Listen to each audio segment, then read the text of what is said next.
वयम नुमः, यदि नमः लगते तो एक व्यक्ति नमस्कार कर रहा है, लेकिन हमारे, मैंने कहा ना, व्यास जी की बुद्धि शार्प है।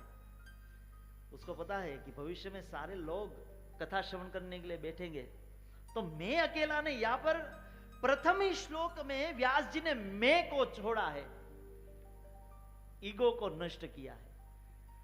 कैसा शास्त्र है!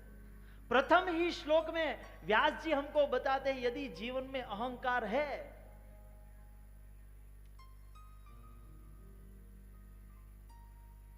હું કરું કરતલ બીજો કોઈ, હું કરું કરતલ બીજો કોઈ, આદરા પણ મારે અધવચ્ચે રહે, મારો હરી કરે સો હોય।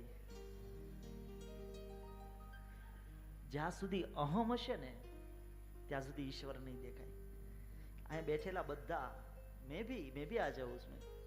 यदि मैं यहां बैठ के ऐसा सोचूं कि मैं कथा कर रहा हूं, नहीं,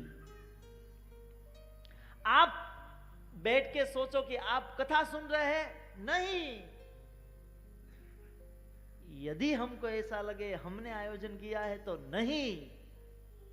मैं आप सबको व्यासपीठ पर से बता दूं कि भगवान ने ये सब किया है और हम सब कर रहे हैं। एक बार ताली बजा दीजिए। इसलिए स्वयं प्रभु कृष्ण व्यास जी के मुख से बुलवा रहे हैं, श्री कृष्णाय वयम नुमः। हम सब एकत्रित होके भगवान के चरण में वंदन कर रहे हैं।